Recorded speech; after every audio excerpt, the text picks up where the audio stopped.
a family comedy છે.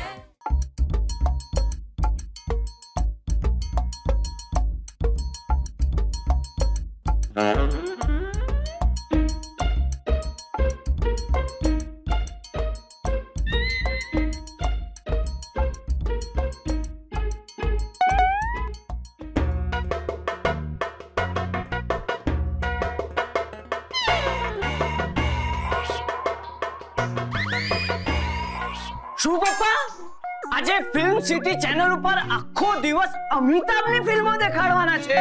શું વાત કરે છે? અરે અમિતાભ તો આપણી દિશાનો ફેવરિટ એક્ટર છે. તો હું અમિતજીની મિમિક્રી કરું છું. અરે નાના, દિશાની સામે અમિતજીની મિમિક્રી તો બિલકુલ ન કરાય. કેમ? શું કેમ? આપણી દિશા પોતે જ અમિતજીની મિમિક્રી એટલી સરસ કરે છે ને કે એની સામે અમિતજીની મિમિક્રી કઈ રીતે થાય? ના પપ્પાજી, પાર્થ પણ અમિતજીની મિમિક્રી બહુ સારી રીતે કરે છે. ના ના, હું નથી માનતો. ચેલેન્જ. હા ચેલેન્જ. તો પછી કરી નાખીશ. હા થાય તે કરી લે. ચાલ અંદરથી નીકળે છે મિમિક્રી. ચાલ કાઢ. ઓકે. આજકાલ તમે બહુ ખુશ હશો ને? ગુજરાતીમાં કેમ અમિતાભજી આવી ગયા? એક મિનિટ. बात खुश पुश नहीं कर. अमिताभ केस तो नहीं. खुश तो बहुत होंगे तुम आज कि सरदार खुश होगा, शाबाशी देगा. धिक्कार है धिक्कार. ये पार्थ આ વચ્ચે ગબ્બર સિંહના ડાયલોગ શું કામ બોલે છે? સારું બેટા. થોડા વર્ષો પહેલા છે ને રામ ગોપાલ વર્મા એક ફિલ્મ બનાવી હતી, રામ ગોપાલ વર્મા કી આગ. એમાં અમિતાભે ગબ્બરનો રોલ કર્યો હતો. એ જોઈને આ કન્ફ્યુઝ થઈ ગયો લાગે છે. બેટા અમિતાભની એક્ટિંગ કરવી ને એ તારું કામ નહીં બેટા. પહેલા જ કહ્યું તું મેં તને. એક મિનિટ. હું પહેલા કન્ફ્યુઝ હતો પણ હવે ક્લિયર થઈ ગયો છું. શું ક્લિયર છે? હા, કે તું હવે અમિતજીની મિમિક્રી નહીં કરી શકે એમ જ ને? અરે ના મમ્મી, હવે હું એ વાતે ક્લિયર છું કે અમિતજીના કયા સીન ઉપર હું મિમિક્રી કરું. પપ્પા, પેલો અગ્નિપથનો પોલીસ સ્ટેશન વાળો સીન છે ને, હે ને, એના પર હું મિમિક્રી કરું છું. ધ્યાન આપજો, હું અમિતાભજીની મિમિક્રી કરું છું. કાઈ કો સુધરેગા? હાય, ये दुनिया बिगड़ी हुई है पाइकंडे साहब. इस दुनिया में जिंदा रहने के लिए बिगड़ा हुआ होना खूब जरूरी है, वरना जो सुधर गया वो ऊपर गया मालूम. મારું તને દિશા જોયું તે આટલી ખરાબ એક્ટિંગ ક્યારે તે કોઈની જોઈ છે? અરે બેટા તું તો નંબર 1 છે. જોયું ખરાબ એક્ટિંગ માં. જોયું? હા, મેં જોયું. હા, બાય ધ વે છે ને હું આના કરતા બેટર કરી શકું. એટલે મને તમે ઊંઘમાંથી પણ ઉઠાડો ને તો પણ હું અમિતાભની એક્ટિંગ આના કરતા બેટર કરી શકું છું. મારી હારી દિશાને છે ને એના નવા ફોનના કાનમાં ભૂંગરા ભરાવી અને આટા મારતા મેં ખૂબ જોઈ છે. એટલે જ તો આ બધું નક્કી કર્યું છે કે દિશાને મોબાઈલની જેલમાંથી છોડાવવી કઈ રીતે. પણ મને તો એ નથી સમજાતું કે તારા સાસરિયા દર વખતે આમ ઢીલા હું કરવાને થઈ જાય છે. દર વખતે લમણા જીક કરી મૂકે છે. અરે નવું છે એટલે દિશાને ફોનનું આકર્ષણ રહેવાનું, પછી ભૂલી જશે. નવો ફોન આખી જિંદગી થોડી નવો રહેવાનો છે. અરે પણ મમ્મી, કેમ હાથ પર હાથ ધરીને થોડી બેઠા રહેવાય? તું નથી સમજતો. જો હું તને એક વાત કહું, એક મારા મામા હતા.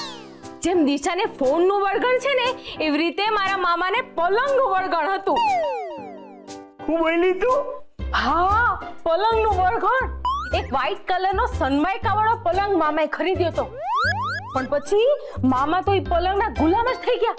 એ પલંગને છોડે. અરે સુવાનું બેસવાનું તો ઠીક, પણ કોકના લગોરે ને ત્યારે મામા છે ને એ પલંગ માથે ઉચકીને લઈ જાય. માથા ઉપર ઉચકીને? તો બીજી ક્યાં ઉચકે? આટલા ભારી ભરખમ પલંગને આ કાંચમાં તેડીને થોડી લઈ જાય. એટલે મારો કહેવાનો ને પૂછવાનો મતલબ એ હતો કે આ લગનમાં બારગામ જાય અને એ પલંગ માથે ઉચકીને જાય તો એવડો થાકી ન જાય.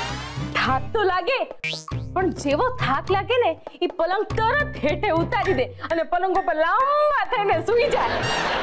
એવી રીતે આખા રસ્તે કોક વાર પલંગ એમની ઉપર અને કોક વાર ઈ પલંગની ઉપર, એમ કરી કરીને આખો રસ્તો નીકળી જાય. બોલ પછી હું એમ કરતા બીજે ગામ પોગી ગયા. બે એમ નહીં, હું એમ પૂછું છું કે પછી મામાનો પલંગનો મોહ છૂટ્યો કે નહીં? હા, છૂટ્યો ને. અને છૂટ્યો તો એવો છૂટ્યો કે કોઈ દી મામાએ પલંગ તરફ પાછા વળીને જોયો એ નહીં. અરે હા મમ્મી, પણ એવું તો બન્યું શું કે સફેદ પલંગ સાવ ભૂલી જ ગયા. એમને સોનેરી રંગનો સોફો મળી ગયો. તો શું? એ સોફો એમના મનમાં વસી ગયો. પછી પલંગને ગયા ભૂલી અને સોફાને લઈને બધા ફરવા માંડ્યા. પણ સોફો હતો ભારી, એટલે મામાથી ઉચકાય નહીં ભારી સોફો. એટલે મામાએ સોફાને ઉચકવા માટે ખાસ એક નાનો ટેમ્પો ખરીદ્યો હતો. ઓહો મમ્મી, આ શું તું અમને આલતુ ફાલતુ વાતો સંભળાવે છે? આ વાત અહીંયા ક્યાંથી લાગુ પડે? હા તો 50% તો લાગુ પડે છે ને.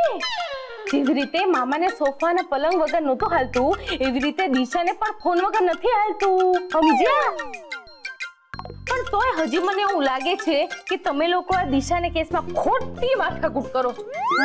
એટલે અમારે કંઈ નહીં કરવું જોઈએ. તો શું?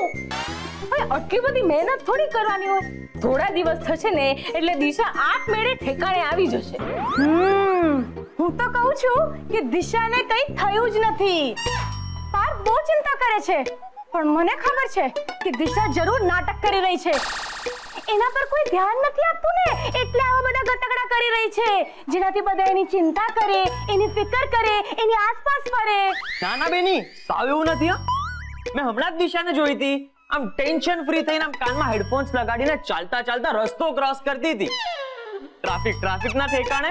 અને દિશા એમ તો દુનિયાની કોઈ ગતાગમ જ ના હોય ને એવી રીતે રોડ ક્રોસ કરતી હતી. અને એવામાં એક્સિડન્ટ થઈ ગયો. બોલ. એક્સિડન્ટ? ક્યારે? દિશાનો એક્સિડન્ટ? એટલે ક્યાંની વાત કરે? અરે આપણી બાજુમાં જે કોમ્પ્લેક્સ છે ને એની બહારથી જે મેઇન રોડ પાસ થાય છે ત્યાં દિશાના કારણે એક્સિડન્ટ થયો. બેવ ગાડી અંદર અથડાઈ ગઈ.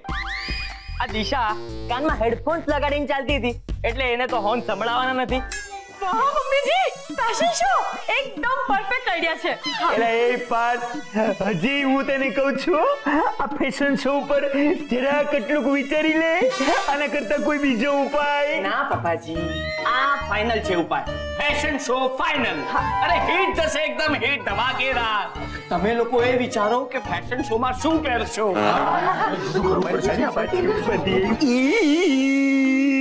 તુતાતી તીમ તનન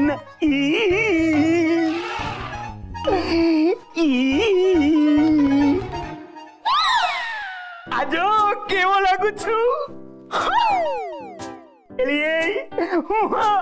આ મારી 5 મિનિટ રહી હતી. અરે પણ તમે કઈ પણ ફેરીને આવો છો. આના પહેલા તમે ઝાડના ડાળખા વીટીને આવ્યા હતા. હાવ જંગલી આદિવાસી જેવા લાગતા. એની અકલ નથી. એને છે ને અમારી મિલિટરીની ભાષામાં કેમોફ્લેજ કહેવાય. ઓલા દુશ્મનોને એમ લાગે કે જાડી ઝાખડા પડ્યા છે અને એ લોકો સતેજ ન રહે ને એટલે એના ઉપર સીધો હુમલો કરી શકાય. અરે પણ આ કોણ દુશ્મન છે? કોના પર હુમલો કરવા છે તમારે? એ મિલિટરીમાં હુમલો કરવો મને બહુ હેલો લાગતો હતો. આ તારી ફેશનની પરીક્ષામાં પાસ થવા કરતા મારું હારું ઘડીક કે આ પહેરી લ્યો, શર્ટ પહેરી લ્યો, પેન્ટ પહેરી લ્યો, ટોપી પહેરી લ્યો, લુંગી પહેરી લ્યો. એલી એ ગીતા, હવે આમાં તને હું વાંધો પડ્યો ઈ કે? અરે આ તમારા માથા પર વીંટાયેલો ખેસ છે ને જરાય જામતો નથી હો. હવે આ ખેસ તું કે તો ખેસની બદલે હવે હું બદલું? કદાચ માથું જ બદલવું પડશે. એલી એ હું વાત કરીશ તું? મારો મતલબ એમ કે માથાની કાંક સ્ટાઇલ બદલવી પડશે એમ. હવે એમાં શું કરવાનું? ટકો છે. જો વાળ હોત ને તો આમ અલગ અલગ હેર સ્ટાઇલ કરત. બોલ. તમે નકલી વાળની વીગ લગાવો તો કોઈ કાળે ન બને હોય. હારું, તમને જેમ લાગે એમ કરો. એલી મને તો છે ને આ ફેશન શો નો આઈડિયા જ નથી ગમતો. અને એક વાત કહી દઉં, આ ફેશન ની બધી જાણકારી તો આ દિશા ને ચારુ સિવાય આપણા બેયના પરિવારમાંથી કોઈને મુદલ નથી હો. કેમ આમ બોલો છો? મને નથી સમજ પડતી ફેશનમાં. એક વાત કહું, આ તે જે લુગડા પહેરસ છે ને એ 1947 માં બાયું પહેરતી હતી. જે વાતમાં ખબર ન પડે ને એમાં વચ્ચે ડબડબ નહીં કરવાની, સમજ્યા?